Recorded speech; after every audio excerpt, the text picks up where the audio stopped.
பிரசாந்த் கிஷோரின் ஜன் சுராஜ் கட்சி தனித்து போட்டியிடும் அப்படின்னு அறிவித்தார். அதில் 3 தொகுதி வேட்பாளர்கள் தங்களுடைய வேட்புமனுவை வாபஸ் வாங்கியிருக்காங்க.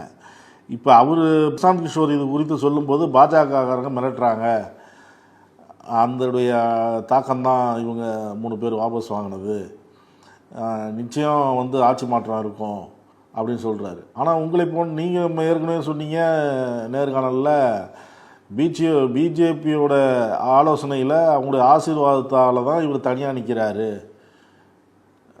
இந்தியா கூட்டணியுடைய பலத்தை குறைக்கணும், வாக்குகளை சிதறணும் அப்படிங்கிறதுக்காக அப்படின்னு நீங்கள் சொன்னீங்க. ஆனால் அவர் பாஜகவை குறை சொல்கிறார். அதாவது நம்ம நம்முடைய பேட்டியில் சொன்னது ஒரு காயினுடைய அந்த பக்கம், இப்போ அவர் சொல்றது ஒரு காயினுடைய இந்த பக்கம். பூவா தலையான்னு கேட்குறோம்ல, பூவின் பக்கம் நான் சொன்னேன். பூவின் பக்கம்னா என்ன? ஒரு தேர்தலில் பீகாரில் கான்செப்ட் ஆஃப் பீகார் எலெக்ஷன் அப்படின்னு நீங்கள் பத்திரிகையாளர்கள் எழுதியிருப்பது என்னன்னா, இதுவரைக்கும் யாதவ்களுடைய வாக்குகள் பீகாரை தீர்மானித்தன. கம்ப்ளீட் யாதவ்கள் யார் பக்கம் இருக்கிறார்கள் என்று கேட்டால் லல்லு பிரசாத் யாதவ் தலைமையிலான அந்த கூட்டணியில் தான். ராஷ்டிரிய ஜனதா தளம், காங்கிரஸ் இந்த கூட்டணியில இருக்கக்கூடிய யாதவ்களுக்கு மாற்றாக பல்வேறு பிசி அமைப்பில் இருக்கக்கூடிய ஆட்களை, ஜாட் இனத்தைச் சேர்ந்த ஆட்களை, இவங்களெல்லாம் உள்ளடக்கி ஒரு கூட்டணி உருவாகுது.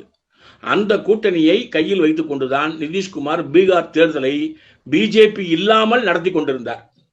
பிரசாந்த் கிஷோர் கிட்ட முதல்ல அவர் பிரசாந்த் கிஷோர் ஆலோசனை சொல்லி வெற்றியை கண்டவர் நிதிஷ்குமார். இன்னும் சொல்ல போனால் அந்த வடக்கு பகுதியில் நிதிஷ்குமாரனுடைய வளர்ப்பு மகன் நம்ம பிரசாந்த் கிஷோர் என்று சொல்லக்கூடிய அளவிற்கு எல்லா கூட்டங்களிலும் நிதிஷ்குமாரனுடைய ஆலோசகராக வலம் வந்தவர் தான் பிரசாந்த் கிஷோர்.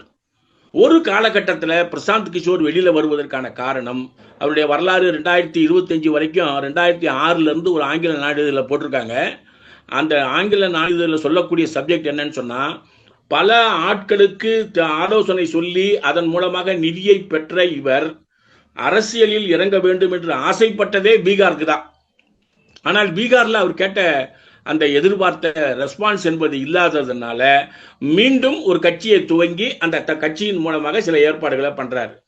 நான் பதில சொல்லும் போதே சொன்ன, ஒரு பக்கம் நம்ம டெயில் பூ 5000 வாக்குகள் வித்தியாசத்தில் இந்தியா கூட்டணி தோற்கிறது என்றால், அந்த இந்தியா கூட்டணி தோல்விக்கு உதவுவது யாருன்னு கேட்டா 5000க்கும் அதிகமான வாக்குகளை பெறுகின்ற பிரசாந்த் கிஷோரனுடைய கட்சி.